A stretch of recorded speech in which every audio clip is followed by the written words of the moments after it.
Indeed, as well as that famous service at the Cenotaph in central London, similar services have been held at churches and monuments right across the United Kingdom, including the annual act of memorial at the Cenotaph in Belfast. We can cross live now to Dougie Beattie, GBNews' Northern Ireland reporter, who was at that service and remains there with the Cenotaph behind him.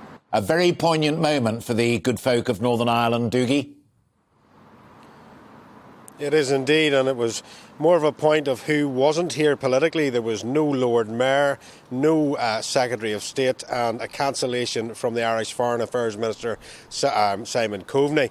But of course, why is it important to the people of Northern Ireland? Well, they only represent about 3% of the population of the UK, but supply on per head about 7% to the armed forces. Many young men and women leaving these shores to join His Majesty's forces. And one such man I caught up with this morning was John Ross, who joined in the 70s, found himself as the platoon sergeant on 3 Para in the Falklands. I joined a parachute regiment in 1970, August 1970. And really, my motivation for joining was I wanted to do something for my country being the United Kingdom and Northern Ireland. And I'd always had it in me, I wanted to be a soldier. So I gave up serving my time as an apprentice electrician and I enlisted into the parachute regiment in August 1970. And 7 months later, I found myself back in Northern Ireland doing my first tour in North Hart Street Mill, a place where I delivered, an area that I delivered newspapers in just a couple of years before. And I was to serve in Northern Ireland throughout the 70s, in West Belfast, South Armagh, Fermanagh, Tyrone.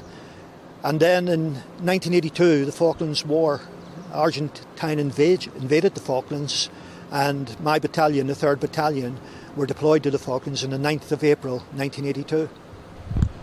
And of course the parachute regiment took an amazing amount of casualties in that particular conflict. How does that feel? How does it feel for you? What do you think at that time? A great sense of pride. Parachute Regiment fought 3 battles. The 2nd Battalion fought at Goose Green and they fought at Wireless Ridge. 3 Para fought at Mount Longdon. Between the 2 battalions we lost 43 men, which is the greatest loss in any of the land battles of the Falklands. The pride is overwhelming, the sadness is overwhelming when we think about the great people, the great men who lost their lives during that conflict. And do you stop? Do you think about it at the time, or? There's no time. And as I wrote afterwards, there's no time for sorrow or grief. We had to fight on. And we had to leave bodies on the ground for many hours before they could get them recovered and get them, along with their wounded, and get them down to the help that they needed. But the battle was raging and we had no time for sorrow or grief. So what does today mean to you? It means everything to me. But not only today, throughout the year, there's hardly a day goes by that I don't think about the people that we lost. Our memories and our sorrow isn't confined to 1 week a year. And we think of the families and we still keep contact with the families of those that fell. And, well, the legacy issues, of course, at the moment are going through the motions in Westminster, and you were promised this in 2019. Where does that stand now? It doesn't sit well with me, personally. Of course, I welcome any legislation that halts the prosecution of veterans who served in Up Banner. Of course I do. But the legislation that is being tied into is, no matter how it's spun, no matter how it's portrayed by the government, it is providing an amnesty for terrorists. It is denying the true innocent victims of terror any chance of justice, albeit it was a slim chance that they had of getting justice, but that has been removed from them.